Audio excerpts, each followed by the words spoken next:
Good morning students. આજે આપણે chapter number 2ની અંદર વધારાના સ્વાધ્યાયના દાખલાઓમાં આગળ જોઈએ. દાખલા નંબર 29. એક ગોળાકાર કેપેસિટર જે બે સમકેન્દ્રીય વાહકો દ્વારા બનેલું છે, જેમને યોગ્ય અવરોધક આધાર દ્વારા અલગ કરી ગોઠવવામાં આવ્યા છે, તો દર્શાવો કે આ ગોળાકાર કેપેસિટરનું capacitance C is equal to 4 pi epsilon 0 R1 R2 divided by R1 minus R2 છે, જ્યાં R1 અને R2 એ અનુક્રમે બાહ્ય અને આંતરિક વાહક ગોળાઓની ત્રિજ્યાઓ છે.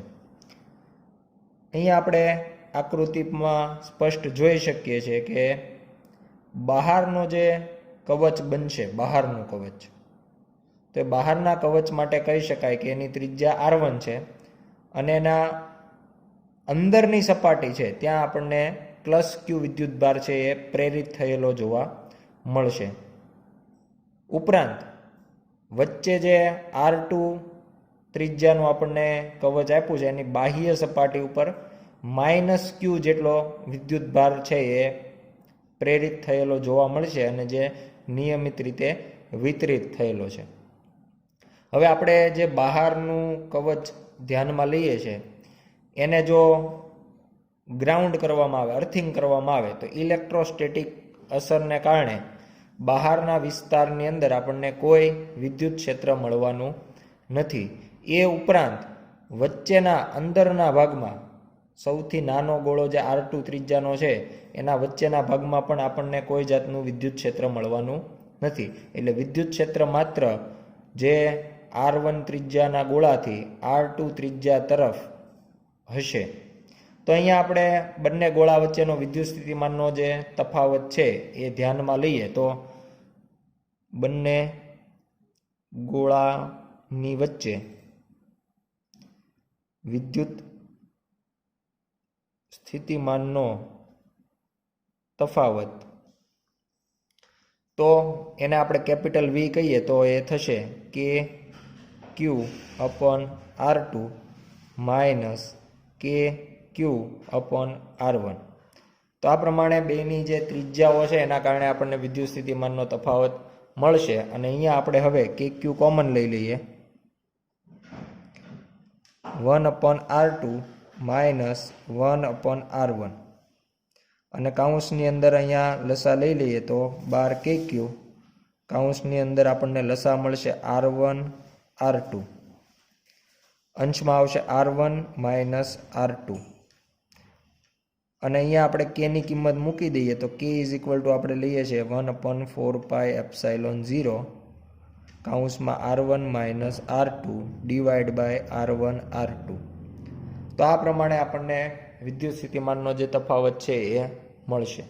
અને હવે આપણે જે તંત્ર છે એના માટે કેપેસિટન્સનું સૂત્ર લઈએ તો C is equal to Q by V પરથી Q અપોન V તરીકે આપણને મળેલું જે સમીકરણ છે અહીંયા વાપરીએ તો Q અપોન 4 પાઈ એપ્સાઇલોન 0 કાઉન્સમાં R1 minus R2 divide by R1 R2, આ પ્રમાણેનું સમીકરણ મળશે. અહીંયા Q જે છે એ કેન્સલ થઈ જશે, છેદનો છેદ અંશમાં જતો રહેશે. 4 પાઈ એપ્સાઇલોન 0 R1 R2 અંશમાં આવી જશે, એટલે 4 pi epsilon 0 R1 R2 divide by R1 minus R2 is equal to C. તો આ પ્રમાણે આપણને કેપેસિટન્સનું જે સમીકરણ છે એ જ્યારે આપણે ગોળાકાર કેપેસિટન્સ લીધું હોય ત્યારનું થશે 4 pi epsilon 0 R1 R2 upon R1 minus R2. દાખલા નંબર 30. એક ગોળાકાર કેપેસિટરની અંદરના ગોળાની ત્રિજ્યા 12 સેન્ટીમીટર અને બાહ્ય ગોળાની ત્રિજ્યા 13 સેન્ટીમીટર છે. અહીં બાહ્ય ગોળાને ગ્રાઉન્ડ કરેલો છે અને અંદરના ગોળાને 2.5 માઇક્રોકુલમ જેટલો વિદ્યુતભાર આપવામાં આવ્યો છે.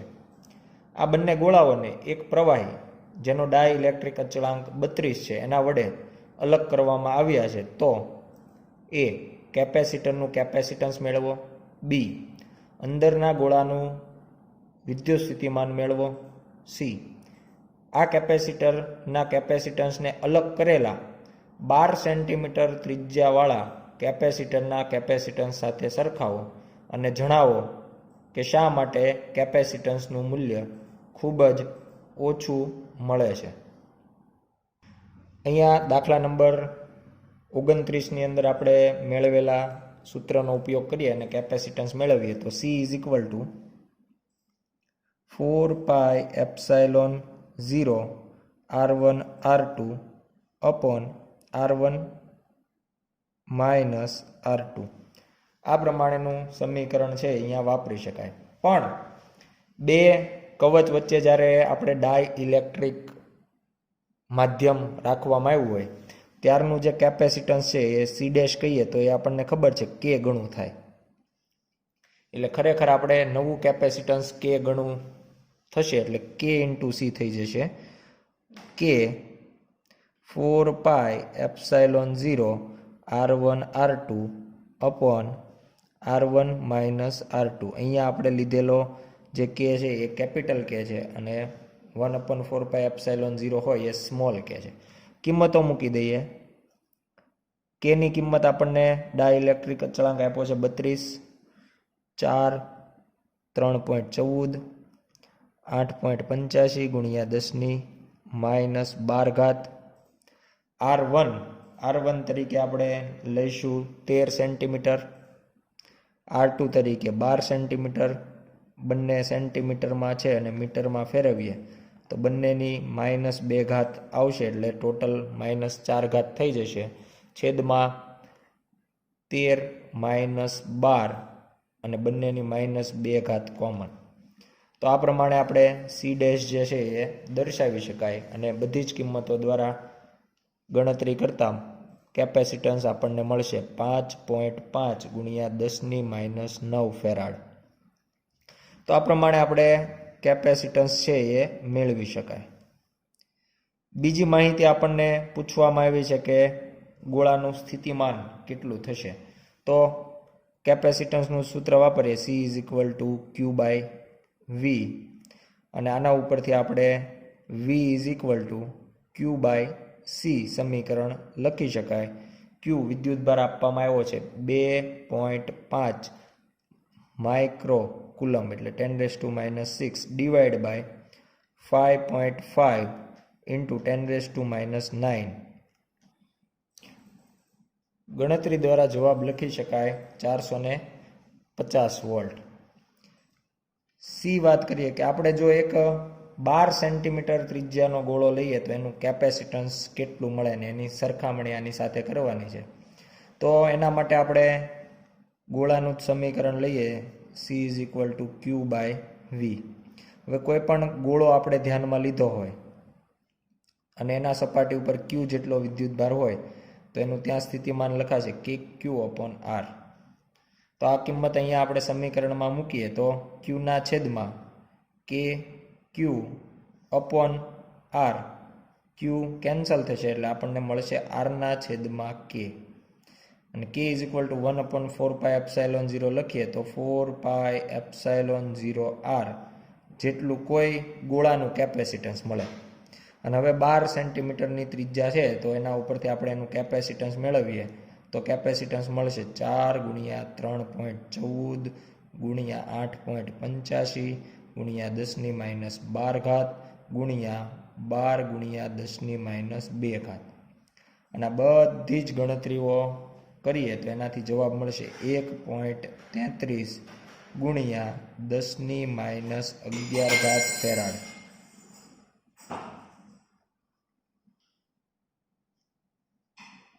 એટલે આ પ્રમાણે આપણે કેપેસિટન્સ મેળવી શકાય.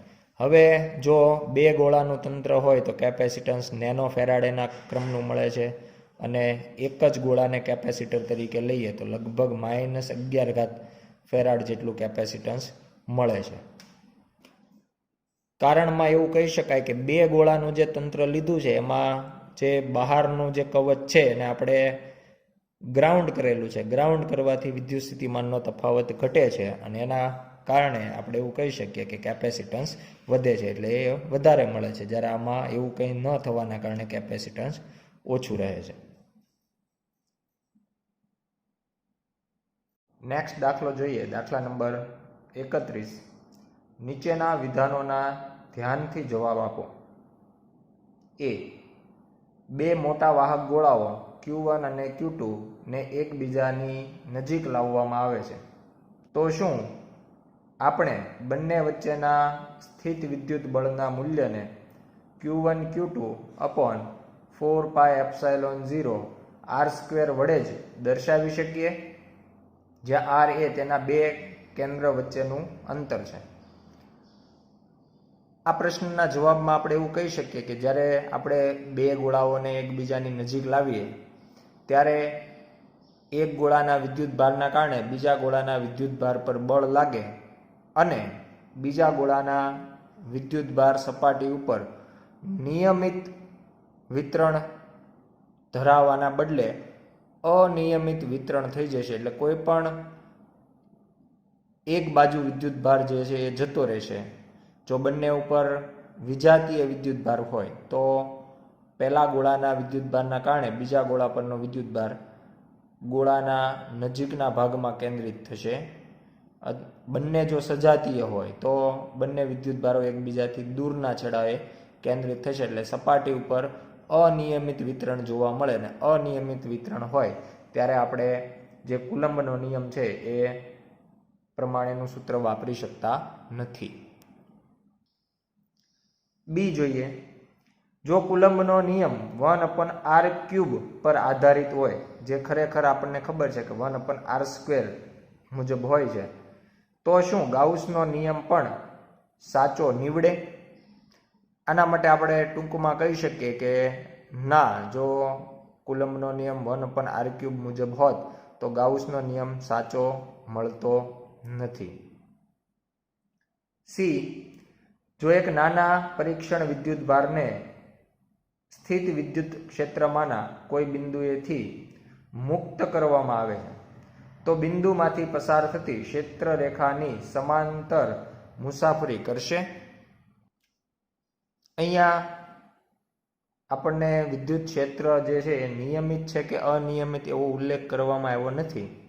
તો આપણે બંનેના પ્રમાણમાં જવાબ આપીએ કે જો વિદ્યુત ક્ષેત્ર રેખાઓ નિયમિત હોય એટલે કે રેખીય હોય, તો જ્યારે આપણને નિયમિત અને એમાં પણ રેખીય બળ રેખાઓ હોય, ક્ષેત્ર રેખાઓ હોય, તો પરીક્ષણ વિદ્યુત ભારને જ્યારે એ વિદ્યુત ક્ષેત્રમાં મૂકવામાં આવે ત્યારે એ ક્ષેત્ર રેખાની દિશામાં જ ગતિ કરે છે, કારણ કે વિદ્યુત ક્ષેત્રની દિશામાં જ એના ઉપર બળ લાગે.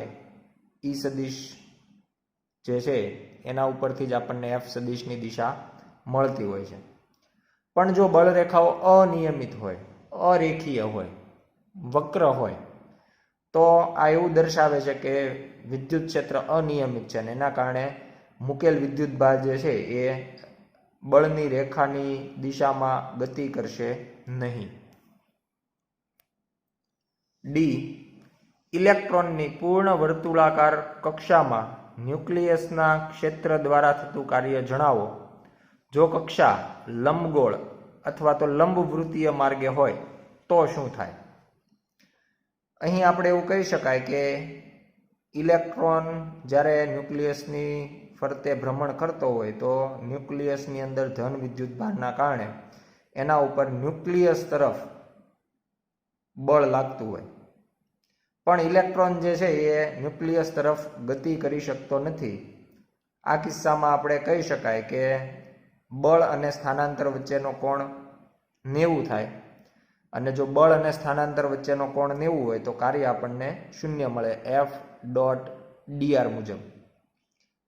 ઉપરાંત આપણે એવું પણ કહી શકીએ કે જો લંબગોળ અથવા લંબવૃત્તીય કક્ષા હોય તો પણ આપણને ખબર છે કે વિદ્યુતીય બળ જે છે એ સંરક્ષી બળ છે, અને સંરક્ષી બળ માટે આપણે કહી શકાય કે જો બંધ માર્ગ ઉપર કાર્ય મેળવવામાં આવે તો એ હંમેશા 0 મળે. એટલે લંબવૃત્તીય અથવા તો લંબગોળ જે છે એ પણ એક બંધ ગાળો રચે છે અને એના ઉપર કાર્ય હંમેશા આપણને શૂન્ય મળે.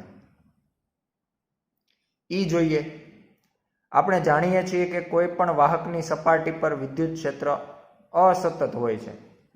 તો શું ત્યાં વિદ્યુત સ્થિતિમાન પણ અસતત હોય છે? આમાં કહી શકાય કે વિદ્યુત ક્ષેત્ર અસતત હોવાથી એની સપાટી પરનું વિદ્યુત સ્થિતિમાન અસતત નથી હોતું, પણ વિદ્યુત સ્થિતિમાન જે છે એ સતત રાશિ છે. જોઈએ, ફક્ત એક જ વાહકના કેપેસિટન્સ માટે તમારો જવાબ સમજાવો. કેપેસિટરની વ્યાખ્યામાં આપણે કહીએ છીએ કે બે વાહકોને એકબીજાથી દૂર રાખવામાં આવે, જુદા રાખવામાં આવે અને જે રચના બને એને આપણે કેપેસિટર કહીએ છીએ. પણ એક વાહકને પણ કેપેસિટર તરીકે લઈ શકાય. આના માટે આપણે એવું ગણી શકીએ કે એનો જે બીજો સુવાહક છે એ અનંત અંતરે રાખેલ છે. પાણીનો ડાઇલેક્ટ્રિક અચળાંક 80 એ માઇકાના ડાઇલેક્ટ્રિક અચળાંક 6 કરતાં વધારે હોય છે. તેનું કારણ જણાવો. અહીંયા આપણે એવું કહી શકાય કે પાણી જે છે એ સામાન્ય સ્થિતિમાં અસમમિત આકાર ધરાવતો હોય છે અને એના કારણે એને પોતાની કંઈક કાયમી ડાયપોલ મોમેન્ટ હોય છે. જ્યારે માઇકા જે છે, જેને અબરખ પણ કહેવામાં આવે છે, એ પોતે કાયમી ડાયપોલ મોમેન્ટ ધરાવતો નથી. એના કારણે આપણે કહી શકાય કે પાણીનો ડાઇલેક્ટ્રિક અચળાંક ખૂબ ઊંચો 80 જેટલો હોય, જ્યારે અબરખ માઇકાનો ડાઇલેક્ટ્રિક અચળાંક માત્ર 6 જ હોય છે. આગળનો દાખલો જોઈએ, દાખલા નંબર 32. એક નળાકાર કેપેસિટર 15 સેન્ટીમીટર લંબાઈ ધરાવતા બે સમકેન્દ્રીય કોએક્શિયલ નળાકારનું બનેલું છે. બંને નળાકારની ત્રિજ્યાઓ અનુક્રમે 1.5 સેન્ટીમીટર અને 1.4 સેન્ટીમીટર છે. બહારના નળાકારને ગ્રાઉન્ડ કરેલું છે, જ્યારે અંદરના નળાકારને 3.5 માઇક્રો કુલમ જેટલો વિદ્યુતભાર આપવામાં આવ્યો છે. તો તંત્રનું કુલ કેપેસિટન્સ શોધો અને અંદરના નળાકારનું વિદ્યુત સ્થિતિમાન શોધો. અહીં છેડાના ભાગે ક્ષેત્ર રેખાઓના નમનને અવગણો. હવે અહીંયા આપણે આકૃતિમાં જોઈ શકીએ કે વચ્ચેનો જે નળાકાર છે એના ઉપરનો ટોટલ આપણે Q જેટલો વિદ્યુતભાર અહીંયા મૂકી દીધો છે અને બહારના નળાકારને આપણે અહીંયા ગ્રાઉન્ડ કરેલું છે. તો હવે આ ધન વિદ્યુતભારના કારણે બહારનો જે નળાકાર છે એ નળાકારની અંદરની સપાટીના ભાગમાં ઋણ વિદ્યુતભાર પ્રેરિત થશે. અંદરની સપાટી પર, બહારની સપાટી ઉપર ધન વિદ્યુતભાર ખુલ્લો થશે. પણ ગ્રાઉન્ડ કરેલ હોવાથી આ ધન વિદ્યુતભાર જે છે એ ન્યુટ્રલાઇઝ થઈ જશે, તટસ્થ થઈ જશે. અર્થિંગના કારણે અહીંયા ઇલેક્ટ્રોન જે છે એને મળી જશે. એટલે અંદરનો જે ભાગ છે એ નેગેટિવ ચાર્જ થશે અને અંદરનું જે નળાકાર છે એના ઉપર આપણે વિદ્યુતભાર મૂકેલો છે. તો પહેલાં કેપેસિટન્સ મેળવવા માટે આપણે નળાકારની જે અક્ષ છે એનાથી x અંતરે કોઈ એક P બિંદુ વિચારીએ. તો આ x અંતરે આવેલા P બિંદુએ આપણને વિદ્યુત ક્ષેત્ર કેટલું મળે? તો એના માટે આપણે દાખલા નંબર 17નો ઉપયોગ કરીએ. દાખલા નંબર 17ની અંદર આપણે x અંતરે વિદ્યુત ક્ષેત્ર મેળવેલ છે. E is equal two lambda upon 2πε0r. ε0 x. તો આ પ્રમાણે આપણે સૂત્ર જે છે એ અહીંયા લખી શકાય. x અંતરે આટલું મળશે. હવે આના ઉપરથી આપણે અંદરનો નળાકાર અને બહારના નળાકાર માટે વિદ્યુત સ્થિતિમાનનો તફાવત ધ્યાનમાં લઈએ. તો બંને વચ્ચે વિદ્યુત સ્થિતિમાનનો તફાવત માટે આપણે વિદ્યુત સ્થિતિમાન પ્રચલનનું સૂત્ર વાપરીએ. તો એમાં dV is equal two integration E dot dx આવું સમીકરણ આપણે વાપરી શકીએ. અહીં dV જે છે એ આપણને એકબીજાથી ખૂબ જ ઓછા અંતરે આવેલા dx અંતરે આવેલા બે બિંદુ વચ્ચે વિદ્યુત સ્થિતિમાનનો તફાવત આવે. હવે આપણે અંદરના નળાકાર અને બહારના નળાકારનો વિદ્યુત સ્થિતિમાનનો તફાવત જોઈતો હોય તો બંને બાજુ આપણે ઇન્ટિગ્રેશન જે છે એ કરી અને મેળવી શકીએ. તો એનાથી આપણને ઇન્ટિગ્રેશનથી આ જે મળશે એ મળશે ડેલ્ટા વી, અથવા માત્ર વી વડે પણ દર્શાવી શકાય. Integration E is equal to lambda upon 2 pi epsilon 0x into DX. A થી બી સુધી આપણે ઇન્ટિગ્રેશન કરી દઈએ. અંદરનો જે નળાકાર છે એની ત્રિજ્યા એ છે, બહારના નળાકારની ત્રિજ્યા બી છે. એટલે આ પ્રમાણેનું સમીકરણ થાય. તો V is equal to lambda upon 2 pi epsilon 0 જે રાશિ છે એ સંકલનની બહાર આવી જશે. Integration 1 upon X D X, limit થશે એ થી બી. અને હવે આપણે સૌ જાણીએ છીએ કે 1 અપોન એક્સ જે છે એનું ઇન્ટિગ્રેશન થશે ln એક્સ, એટલે કે નેચરલ લોગ ઓફ એક્સ એ થી બી સુધી, એટલે અપર લિમિટ અને લોઅર લિમિટ. અને આના અંદર જો કિંમત મૂકી દેવામાં આવે તો પહેલાં આપણે લિમિટ મૂકી દઈએ. લિમિટ થશે ln બી માઇનસ ln એ. અને જ્યારે નેચરલ લોગની અંદર બાદબાકી હોય તો એને આપણે ગુણોત્તરના સ્વરૂપમાં પણ લખી શકાય. એટલે lambda upon 2 pi epsilon 0 ln બીના છેદમાં એ. આવું કંઈક આપણને વિદ્યુત સ્થિતિમાનના તફાવત માટેનું સમીકરણ મળશે. હવે આપણે કેપેસિટન્સ માટેનું સૂત્ર લઈએ તો કેપેસિટન્સ સી વડે દર્શાવીએ તો C is equal to Q by V. અને હવે અહીંયા ક્યુ બાય વી જે સમીકરણ છે એના અંદર ક્યુ અપોન વી જે વિદ્યુત સ્થિતિમાનનો તફાવત આપણને મળ્યો છે, lambda ln B upon A divide by 2 pi epsilon 0, એટલે છેદનો છેદ જતો રહેશે અંશમાં 2 પાય એપ્સાઇલોન 0. બીજી મહત્વની બાબત કે લેમડા જે છે એ અંદરનો જે નળાકાર છે એની રેખીય વિદ્યુતભાર ઘનતા છે. તો એના માટે કુલ વિદ્યુતભારના છેદમાં કુલ લંબાઈ લખી શકાય. એટલે lambda is equal to Q by L. તો C is equal to Q 2 pi epsilon 0 છેદમાં લેમડાની જગ્યાએ લખી દઈએ Q by L ln B by A. તો આ પ્રમાણે આખું સમીકરણ થશે અને ત્યાં ક્યુ કેન્સલ થઈ જાય એટલે સમીકરણ આપણું મળશે 2 pi epsilon 0 L upon ln B upon A. તો આ પ્રમાણે જ્યારે નળાકાર કેપેસિટર હોય ત્યારે એના માટેનું capacitance 2 pi epsilon 0 L upon ln B upon A સમીકરણ વાપરી શકાય. હવે આ દાખલાની અંદર રકમની અંદર આપણને બધી જ માહિતી આપી છે. કિંમતો મૂકી અને કેપેસિટન્સ મેળવીએ તો નળાકાર કેપેસિટરનું capacitance C is equal to 2 pi epsilon 0 L upon ln B upon A. તો આ પ્રમાણે આપણે અહીંયા સમીકરણ દર્શાવી શકાય. આ જ સમીકરણ આપણે નળાકાર માટે ડાયરેક્ટ યાદ રાખવાનું છે. અને આપણે જો એક્ઝામમાં આ સમીકરણથી દાખલાની શરૂઆત કરીએ તો પણ ચાલે. ln છે એને નેચરલ લોગની અંદર ફેરવી શકાય. તો 2 pi epsilon 0 L upon 2.303 log 10ના બેઝવાળો આપણે જે લોગ લઈએ છીએ એટલે સાદા લોગની અંદર પણ આપણે આ સમીકરણ દ્વારા ફેરવી શકાય. હવે આપેલ જે કંઈ કિંમતો છે એ મૂકી દઈએ.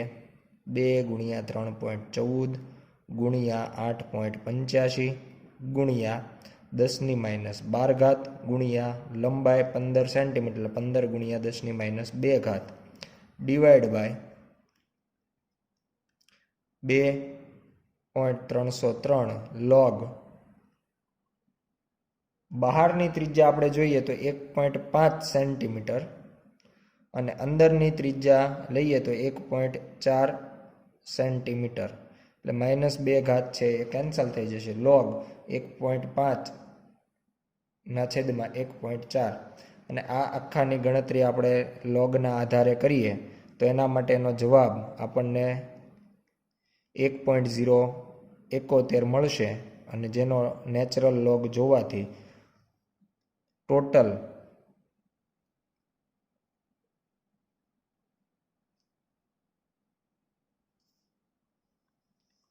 2.303 ગુણ્યા 0.2980 તો આ પ્રમાણે આપણે લખી શકાય અને બધી ગણતરી દ્વારા જવાબ મળશે 1.2 ગુણ્યા 10⁻10 ફેરાડ. એટલે આ પ્રમાણે આપણે નળાકાર કેપેસિટર છે એનું કેપેસિટન્સ મેળવી શકાય. બીજું આપણને કીધું છે કે વોલ્ટેજ કેટલા હશે. સામાન્ય રીતે આપણે વોલ્ટેજનું સૂત્ર મેળવીને જ કેપેસિટન્સનું સૂત્ર મેળવ્યું હતું, પણ હવે આપણે સીધું જ કેપેસિટન્સનું સૂત્ર C=Q/V પરથી જો Vને સૂત્રનો કરતા બનાવી લઈએ એટલે Q/C થઈ જશે.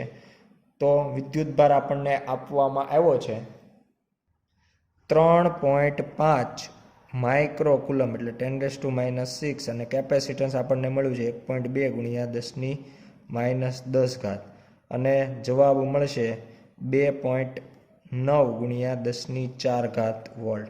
તો આ પ્રમાણે આપણે કેપેસિટન્સ અને વોલ્ટેજ જે છે એ મેળવી શકીએ. દાખલા નંબર 33.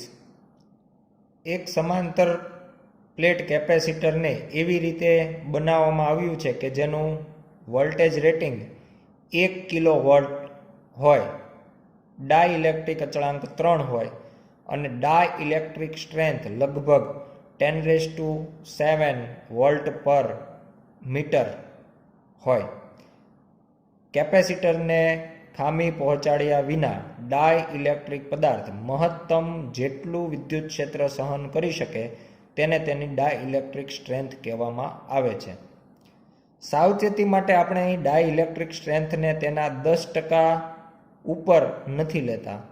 તો 50 પિકોફેરાડ કેપેસિટન્સ ધરાવતા કેપેસિટર માટે પ્લેટનું ન્યૂનતમ ક્ષેત્રફળ કેટલું હોવું જોઈએ.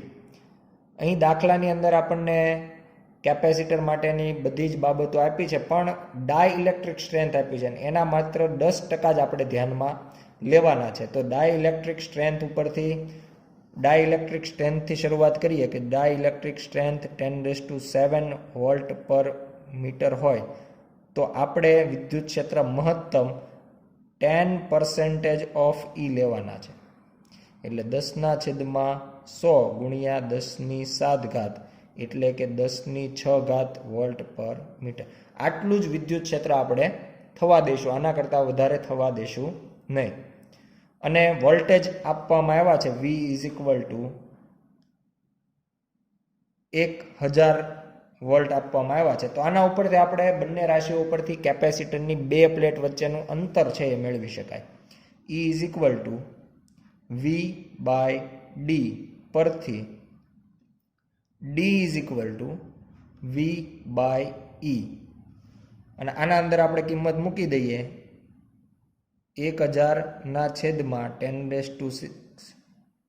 તો 1000 જે છે એટલે 10⁻³ અને છેદમાં 10⁻6 ઉપર આવે તો -3 રહેશે. એટલે બે પ્લેટ વચ્ચેનું અંતર D=10⁻³ મીટર હોવું જોઈએ. હવે આપણે કેપેસિટન્સની વાત કરીએ તો એમાં ડાઇલેક્ટ્રિક પદાર્થ પણ હોવાના કારણે એનું જે કેપેસિટન્સ C=K�ε0A/D થશે. જો ડાઇલેક્ટ્રિક ન હોય તો માત્ર ε0A/D થાય, પણ ડાઇલેક્ટ્રિક હોવાથી K ગણું થાય. અને આના અંદર આપણે પ્લેટના ક્ષેત્રફળને સૂત્રનો કરતા બનાવીએ તો A=CD/K�ε0 આ પ્રમાણેનું સમીકરણ મળે. કેપેસિટન્સ આપણે મેળવવાનું છે 50 પિકોફેરાડ એટલે 10⁻12. બે પ્લેટ વચ્ચેનું અંતર રાખી શકાય એમ છે 10⁻³ ડિવાઈડ બાય K આપણને ડાઇલેક્ટ્રિક અચળાંક આપવામાં આવ્યો છે 3 અને એપ્સાયલોન 0 8.85 ગુણ્યા 10⁻12.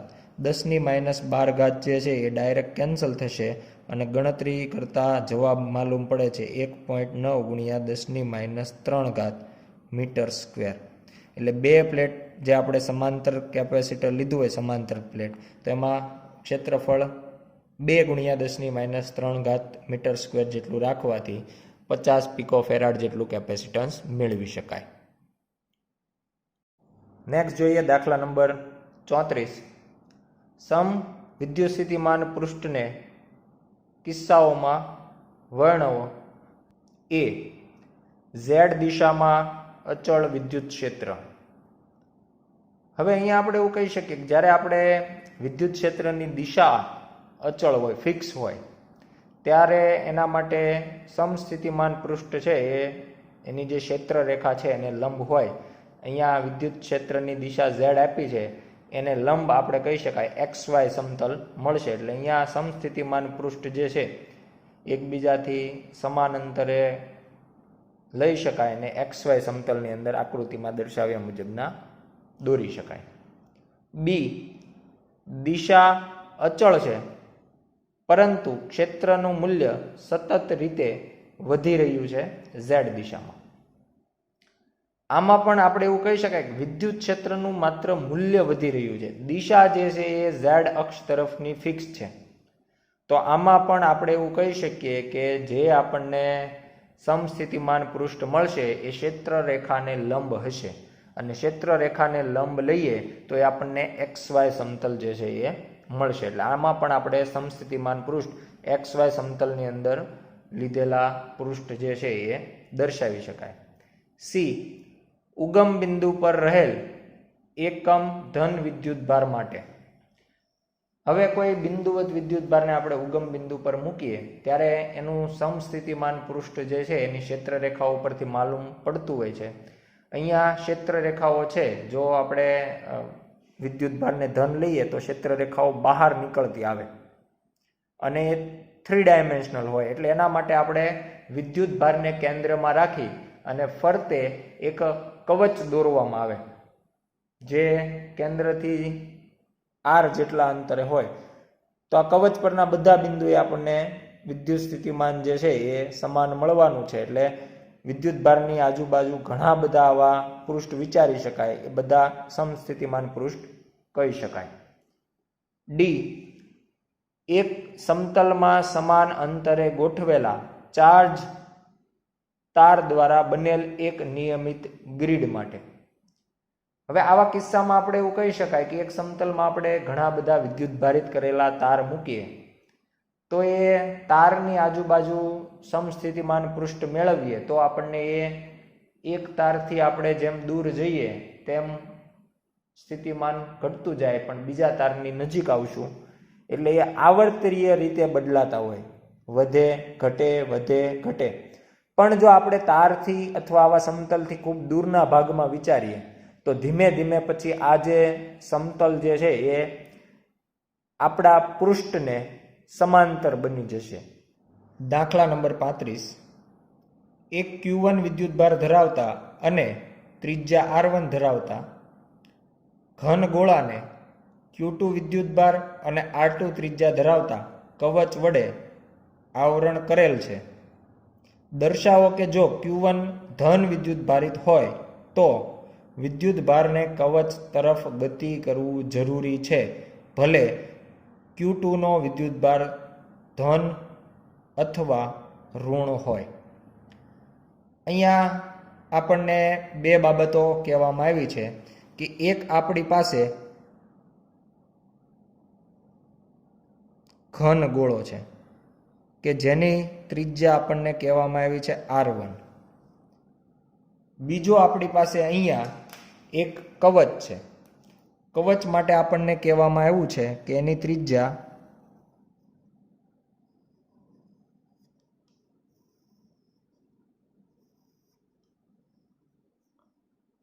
R2 છે.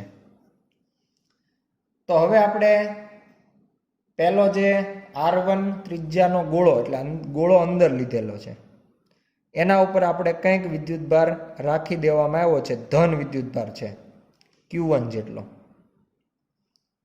શરૂઆતમાં એક ધારણા મુજબ આપણે વિચારીએ કે કવચ ઉપર Q2 વિદ્યુતભાર ધન છે, તો વિદ્યુતભાર ક્યાંથી ક્યાં જવો જોઈએ? વિદ્યુતભાર આપણને ખબર છે કે વધારે સ્થિતિમાનથી ઓછા સ્થિતિમાન તરફ જાય.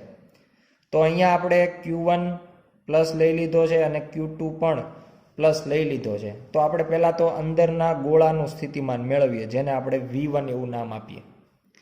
તો ગોળા પરનો વિદ્યુતભાર છે Q1 અને ત્રિજ્યા છે R1, એટલે એનું સ્થિતિમાન લખી શકાય K Q1/R1. ઉપરાંત આ ગોળો બહારના કવચ વડે ઘેરાયેલો છે અને આપણને ખબર છે કે કવચના આ વિદ્યુતભારના કારણે પણ ગોળાના સપાટી પરના કોઈ બિંદુએ પણ કંઈક સ્થિતિમાન હોય, એટલે માત્ર ગોળાનું સ્થિતિમાન આટલું લખી શકાય નહીં. આ કવચના લીધે પણ અહીંયા કંઈક હશે. કેટલું હશે? તો કે એના માટે આપણે જાણીએ છીએ કવચના અંદરના ભાગમાં Q2 વિદ્યુતભારના કારણે વિદ્યુત ક્ષેત્ર શૂન્ય હોય, અને વિદ્યુત ક્ષેત્ર શૂન્ય હોય એટલે કવચના અંદરના દરેક બિંદુએ સ્થિતિમાન સપાટીના સ્થિતિમાન જેટલું હોય. તો આની સપાટી ઉપર જેટલું સ્થિતિમાન મળે એટલું જ અહીંયા હોવું જોઈએ. તો Q2 વિદ્યુતભારના કારણે સપાટી ઉપર મળશે K Q2/R2, અને જેટલું સપાટી ઉપર મળે એટલું જ અંદરના ભાગે હોય, કારણ કે ગોળાનું આ બિંદુ કવચની અંદર છે, એટલે ટોટલ આપણને સ્થિતિમાન અંદરના ગોળાના સપાટી પર V1 આટલું મળશે. એ જ રીતે આપણે હવે કવચની સપાટીનું સ્થિતિમાન મેળવીએ. તો કવચની સપાટી ઉપર પોતાના લીધે કેટલું હશે? તો K Q2/R2, જે હમણાં જ આપણે વાત થઈ. ઉપરાંત અંદરના વિદ્યુતભારના કારણે પણ આ બિંદુએ આપણને કંઈક સ્થિતિમાન મળવું જોઈએ. આ વિદ્યુતભાર જે છે એ અંદરના ભાગમાં છે અને બધો વિદ્યુતભાર આપણે કેન્દ્રએ ગણી શકીએ, અને આ Q1 વિદ્યુતભારને જો હું કેન્દ્ર ઉપર ગણું, કારણ કે આપણે ગોળાના બહારના બિંદુએ સ્થિતિમાન મેળવશું, ગોળાના બહારના ભાગમાં, તો એના માટે આપણે બધો વિદ્યુતભાર કેન્દ્રએ વિચારીએ અને એનાથી R2 અંતરે, આ જે બિંદુ છે એનાથી R2 અંતરે છે, તો એના માટે આપણને મળશે K Q1/R2. વિદ્યુતભાર જે છે Q1 લીધો, પણ બહારના ભાગમાં જે અંતર હોય એ લેવું પડે, એટલા માટે આપણે અંતર R2 લીધું. તો આ પ્રમાણે આપણને બે સ્થિતિમાન મળે. અને હવે આપણે એવું કહી શકાય કે બંનેમાં બીજું જે પદ આવે છે એ તો બંનેમાં છે, એટલે પહેલા પદ ઉપરથી નક્કી કરી શકાય કે સ્થિતિમાન કોનું વધારે હશે અને કોનું ઓછું હશે. ત્રિજ્યાના અથવા તો અંતરના વ્યસ્ત પ્રમાણમાં છે R2 વધારે હોવાથી V2 જે છે એ આપણને ઓછું મળશે. એટલે આના ઉપરથી કહી શકાય કે V2 જે છે એનું મૂલ્ય ઓછું હશે, અને R1 ત્રિજ્યા ઓછી હોવાથી V1 જે છે એ વધારે મળશે. એટલે હવે સ્વાભાવિક રીતે કહી શકાય કે જો હું કોઈ રીતે ગોળાને અને કવચને કોઈ તાર મારફતે જોડી દઉં, તો વધારે સ્થિતિમાનથી ઓછા સ્થિતિમાન તરફ વિદ્યુતભાર જે છે એ ગતિ કરીને આવશે, એટલે કે ગોળા ઉપરથી કવચ ઉપર વિદ્યુતભાર આવશે. આ સ્થિતિ લીધે આપણે બંને વિદ્યુતભાર ધન હોય તો એવું પણ બની શકે કે કવચ પરનો વિદ્યુતભાર આપણે ઋણ લઈ લઈએ, Q2 પણ ઋણ. મૂલ્ય જે કંઈ હોય એ મૂલ્ય Q2 વાળું પદ છે બંનેમાં આવતું હોવાથી કેન્સલ થઈ જાય છે, એટલે આના મૂલ્ય સાથે લેવા દેવા નથી. પણ જો નેગેટિવ હોય તો V1 કેટલું લખાય? તો કે પોતાનું ગોળાની સપાટી ઉપર આપણે લઈએ તો પોતાનો વિદ્યુતભાર પોતાની ત્રિજ્યા, એટલે K Q1/R1. બીજાનો વિદ્યુતભાર પણ એ કવચનો વિદ્યુતભાર છે, અને કવચના અંદરના બિંદુએ આપણે મેળવીએ છીએ. કવચ ઉપર જેટલું સ્થિતિમાન હોય એટલું જ અંદર હોય, એટલે -K Q2/R2. વિદ્યુતભાર માઇનસ હોવાથી માઇનસ થશે. એ જ રીતે કવચના કોઈ બિંદુએ કેટલું? તો કે પોતાના વિદ્યુતભારના કારણે -K Q2/R2. અને અંદરના ગોળાના કારણે, તો કે ગોળાના બહારના બિંદુની વાત કરીએ છીએ, એટલે K Q1/R2. વિદ્યુતભાર પોતાનો લેવાનો અને અંતર જે બહારનું હોય એ લેવાનું, એટલે R2. તો આમાં પણ સ્થિતિમાનના તફાવત વખતે આ પદ કેન્સલ થઈ જશે, ફરીથી R2 અને R1 ઉપરથી આપણે કહી શકાય કે V1 ગ્રેટર ધેન V2, એટલે બંને કિસ્સાઓમાં આપણને condition V1 greater than V2 મળતી હોવાથી ગોળાનું સ્થિતિમાન વધારે હશે, કવચનું સ્થિતિમાન ઓછું હશે, એટલે વિદ્યુતભાર હંમેશા ગોળા ઉપરથી કવચ ઉપર આવશે. દાખલા નંબર 36. નીચેના જવાબ આપો. એ. પૃથ્વીની સપાટીની સરખામણીએ વાતાવરણની મહત્તમ ઊંચાઈએ વિદ્યુત સ્થિતિમાન 400 કિલોવોલ્ટ છે.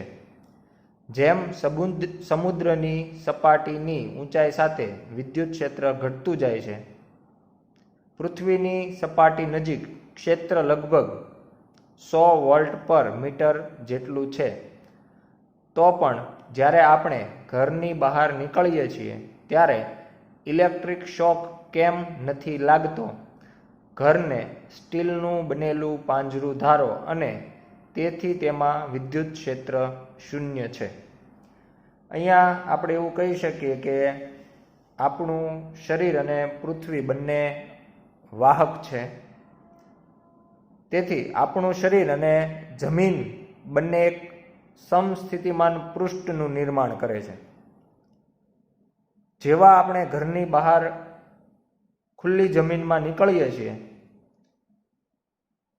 ખુલ્લી હવામાંનું અસલ સમસ્થિતિમાન પૃષ્ઠ છે એ બદલાઈ જાય છે. એટલે હવાનું પૃષ્ઠ જે છે અલગ હોય છે, પરંતુ શરીરનું અને જમીનનું સ્થિતિમાન સમાન જ રહે છે. જેના કારણે સ્થિતિમાન સમાન હોવાના કારણે આપણી અને પૃથ્વી વચ્ચે વિદ્યુત સ્થિતિમાનનો તફાવત શૂન્ય થાય, અને જો વિદ્યુત સ્થિતિમાનનો તફાવત શૂન્ય હોય તો કોઈ પ્રવાહ ન વહે અને આપણને કોઈ શોક લાગતો નથી. બી. એક માણસ એક સાંજે ઘરની બહાર એક અવાહક સ્લેબ પર 1 મીટર સ્ક્વેર ક્ષેત્રફળ ધરાવતું એલ્યુમિનિયમનું પતરું મૂકે છે, તો બીજા દિવસે જ્યારે એલ્યુમિનિયમના પતરાને અડકશે તો શું તેને શોક લાગશે?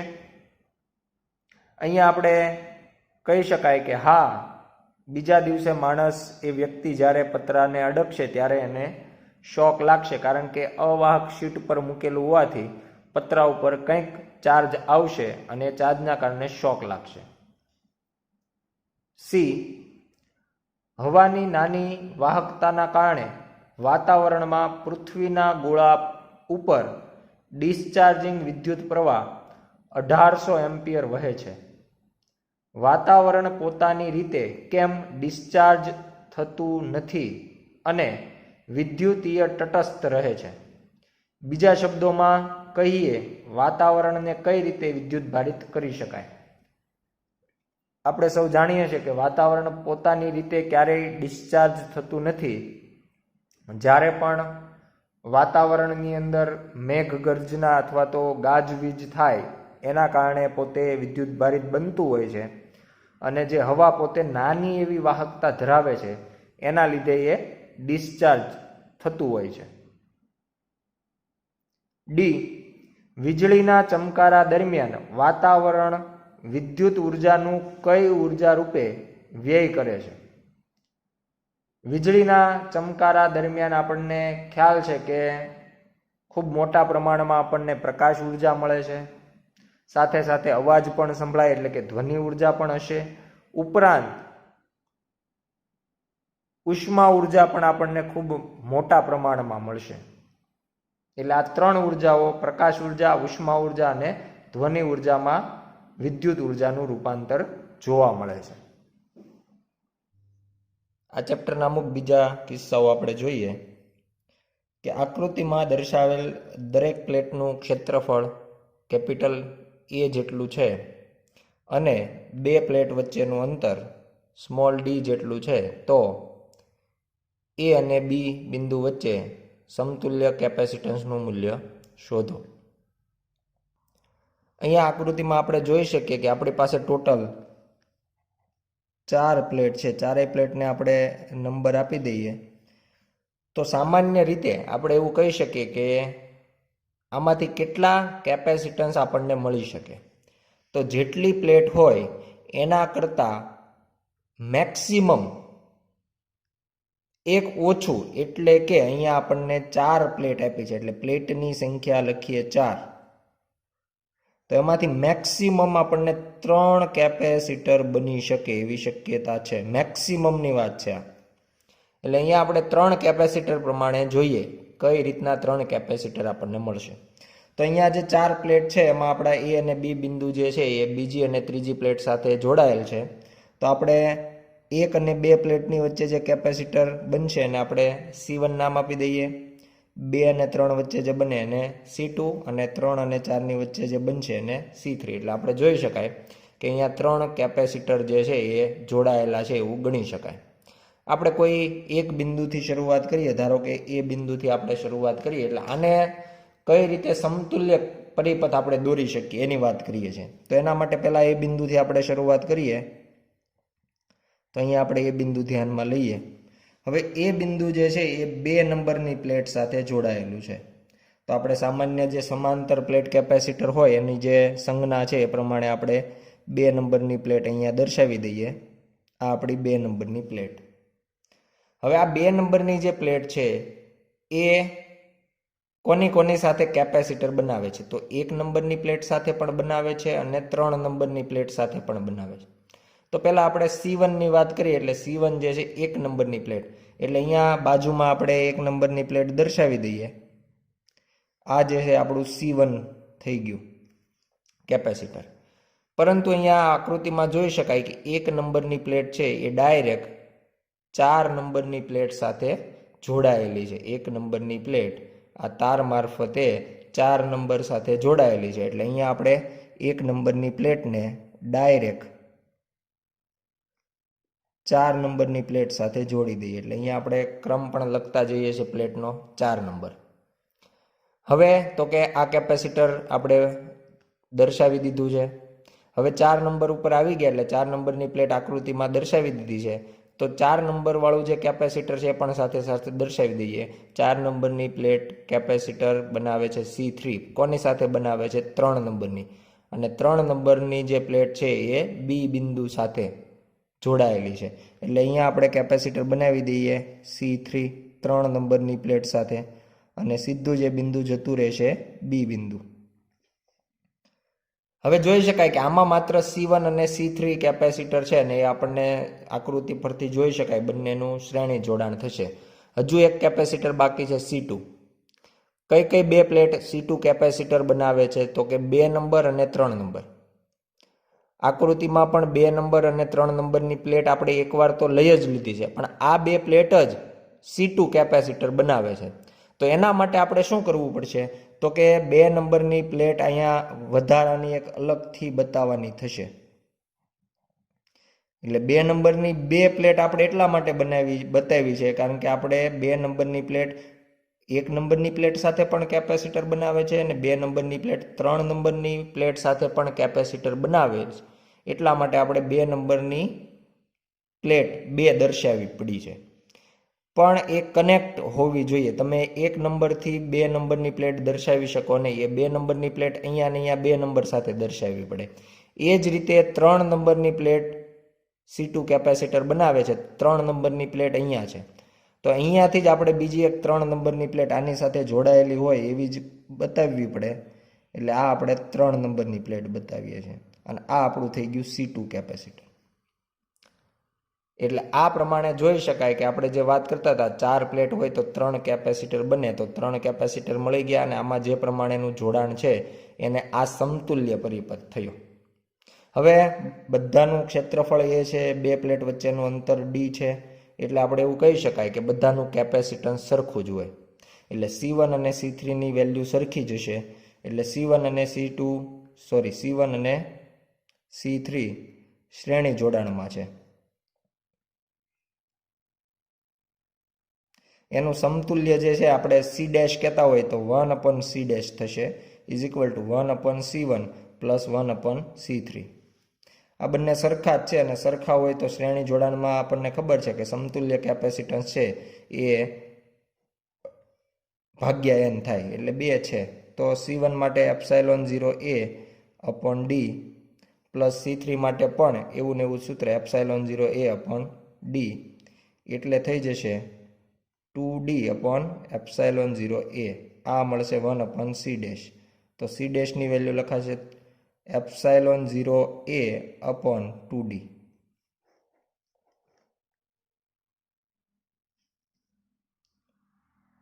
હવે તો કે આ બંને કેપેસિટરની જગ્યાએ એક કેપેસિટર C ડેશ દર્શાવી શકાય, એટલે એને સમતુલ્ય પરિપથ આપણે અહીંયા દોરીએ તો C1 અને C3ની જગ્યાએ C ડેશ આવી જશે અને એને સમાંતરની અંદર આપણે C2 દર્શાવવું પડશે અને આ આપણું B અને આ બાજુ A બિંદુ થશે.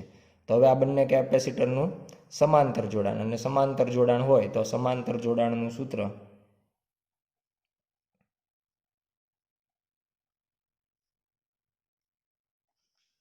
C, આપણે કેપિટલ C ને સમતુલ્ય કહીએ તો C is equal to C dash plus C2.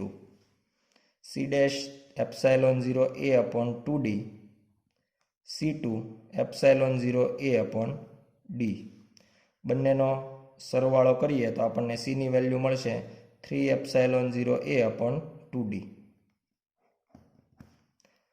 તો આ પ્રમાણે આપણે એનું સમતુલ્ય કેપેસિટન્સ છે એ મેળવી શકાય. એટલે મહત્વનું છે આ જે પરિપથ આપણને આપવામાં આવ્યો છે એના ઉપરથી આપણે એનો સમતુલ્ય પરિપથ શું બનશે એ મેળવવો પડે, અને પછી આપણે એના જે કંઈ જોડાણ બનતા હોય એ પ્રમાણે શ્રેણી સમાંતરના સમીકરણ વાપરી અને સમતુલ્ય મેળવી શકાય. હજુ એક ઉદાહરણ જોઈએ. રકમ આપણા માટે એની એ જ છે, પણ આપણે પ્લેટનું જે જોડાણ હતું એ બદલી નાખ્યું છે. અહીંયા પણ આપણે 4 પ્લેટ જોડાયેલી છે એવું કહી શકાય, અને એ બિંદુ 2 નંબરની પ્લેટ અને બી બિંદુ 4 નંબરની પ્લેટ સાથે જોડાયેલું છે. એટલે 4 પ્લેટ હોવાથી 3 કેપેસિટર બની શકે એવી શક્યતા છે. મેક્સિમમ 3 બની શકે, 3 કરતાં વધારે બની શકતા નથી. તો પહેલાં તો આપણે એ બિંદુથી શરૂઆત કરીએ કે એ બિંદુ જે છે એ જોઈ શકાય કે 2 નંબરની પ્લેટ સાથે જોડાયેલું છે. તો અહીંયા આપણે એ બિંદુથી શરૂઆત કરીએ. પહેલાં આપણે 2 નંબરની જે પ્લેટ છે એ દર્શાવી દઈએ. હવે આ 2 નંબરની પ્લેટ જે છે એ 1 નંબરની પ્લેટ સાથે જે કેપેસિટર બનાવે એને C1 નામ આપીએ, 3 નંબર સાથે બનાવે એને C2, અને 3, 4 વચ્ચે જે બને એ C3. તો 1 નંબરની પ્લેટ અહીંયા કહી શકાય કે 2 નંબરની પ્લેટ સાથે એક કેપેસિટર, એટલે C1 પહેલાં આપણે બતાવી દઈએ. 2 નંબર સાથે 1 નંબર, અને આકૃતિમાં જોઈ શકાય 1 નંબરની પ્લેટ છે એ તાર દ્વારા 3 નંબરની પ્લેટ સાથે, એટલે આપણે C1 અહીંયા બતાવી દીધું છે. 1 નંબરની પ્લેટ હવે સીધી 3 નંબર સાથે, એટલે 1 નંબરની પ્લેટ સીધી આપણે જોડવાની થશે 3 નંબરની પ્લેટ સાથે. એટલે હવે આપણે 3 નંબરની પ્લેટ પણ દર્શાવી દીધી. હવે 3 નંબરની પ્લેટ અહીંયા છે તો એના ઉપરથી જોઈએ કે 3 નંબરની પ્લેટ ઉપર અને નીચે એક કેપેસિટર બનાવે છે. 3 નંબરની પ્લેટ 2 નંબર સાથે, 3 નંબરની પ્લેટ 4 નંબરની પ્લેટ સાથે બનાવે છે. 4 નંબરની પ્લેટ સીધી બી બિંદુ સાથે છે, તો આપણે પહેલાં 4 નંબરની પ્લેટ અહીંયા જોડી દઈએ અને એ સીધું જશે બી બિંદુ. એટલે આ પ્રમાણે આપણે કહી શકાય કે આવું જોડાણ થશે. C1 ને C3 આપણે બતાવી દીધા. વચ્ચેનું જે કેપેસિટર છે એ બાકી છે 2 અને 3 નંબરની પ્લેટ સાથે C2. તો હવે જ્યારે કોઈ પણ એક પ્લેટ એક કરતાં વધારે કેપેસિટર બનાવતી હોય ત્યારે આપણે એની બીજી પ્લેટ આકૃતિમાં લેવી પડે. તો 2 નંબરની પ્લેટમાંથી એક પ્લેટ લઈએ અને 3 નંબરની પ્લેટ, 2 નંબરની પ્લેટ અહીંયા છે તો એમાંથી એક પ્લેટ લઈએ 2 નંબરની, અને એની સાથે 3 નંબર અહીંયા છે તો અહીંયાથી આપણે આ પ્લેટ લેવી પડશે.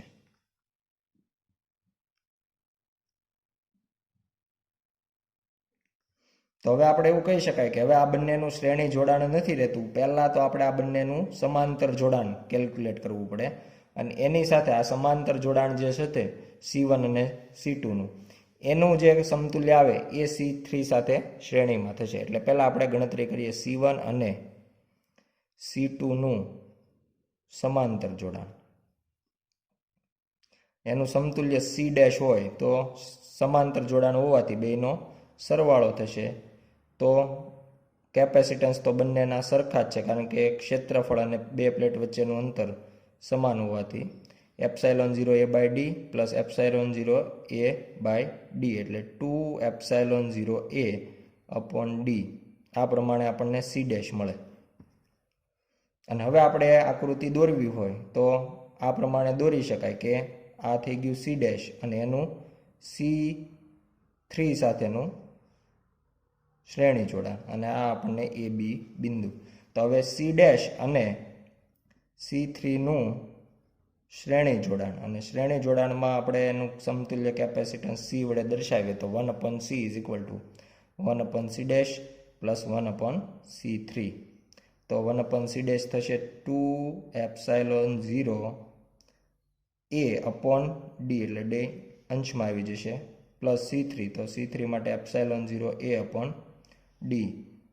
અને આ પ્રમાણે જો આને સાદું રૂપ આપીએ તો 1/C જે છે એ 2 એપ્સાઇલોન 0 ડી પ્લસ 2D, અહીંયા લસા 2 આવશે એટલે તો 3D થઈ જશે.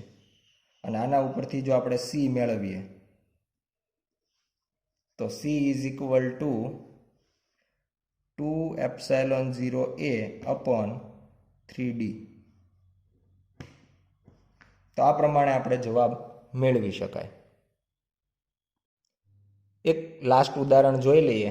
અહીંયા પણ આકૃતિની અંદર આપણને 4 પ્લેટનું તંત્ર આપ્યું છે. એટલે આપણે જો ગણતરી કરીએ તો 4 પ્લેટ હોય તો મેક્સિમમ 3 કેપેસિટર બની શકે. પણ આ જે કિસ્સો આપવામાં આવ્યો છે એ થોડો અલગ આપવામાં આવ્યો છે. અહીંયા આપણે એવું કહી શકાય કે 1 અને 2, એક એ બિંદુ સાથે જોડાયેલી છે, 2 નંબરની પ્લેટ બી બિંદુ સાથે. તો આ એક કેપેસિટર બનશે જેને આપણે નામ આપશું C1. 2 અને 3, પણ 2 અને 3 એક જ બિંદુએ જોડાયેલી છે એટલે બંને એકબીજાને અડેલી છે. બે એકબીજાને અડેલી પ્લેટ હોય તો કેપેસિટર બનાવી શકે નહીં. અલગ કરેલા સુવાહક, 2 અલગ કરેલા સુવાહક જે છે એ કેપેસિટર બનાવે. અહીંયા 2 અને 3 નંબરની પ્લેટ જોઈન્ટ કરેલી છે એટલે આ કોઈ જાતનું કેપેસિટર બનાવતી નથી. 3 અને 4, તો 4 નંબરની પ્લેટ એ સાથે, 3 નંબરની પ્લેટ બી સાથે એટલે C2. એટલે મેક્સિમમ 3 બની શકે. પણ આ કિસ્સામાં માત્ર 2 જ કેપેસિટર બનશે.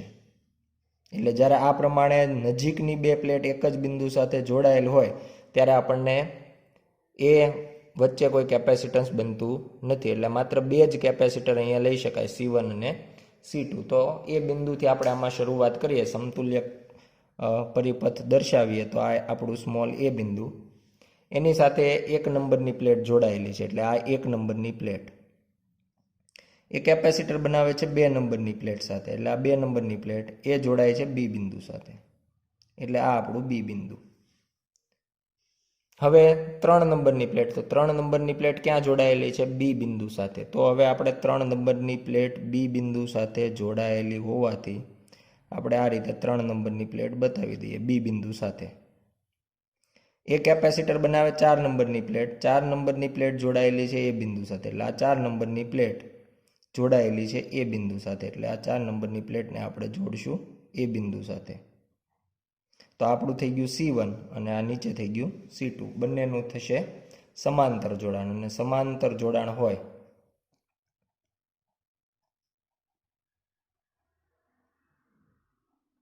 તો સમાંતર જોડાણમાં આપણે સૂત્ર લાગુ પાડીએ છીએ C is equal two C1 plus C2.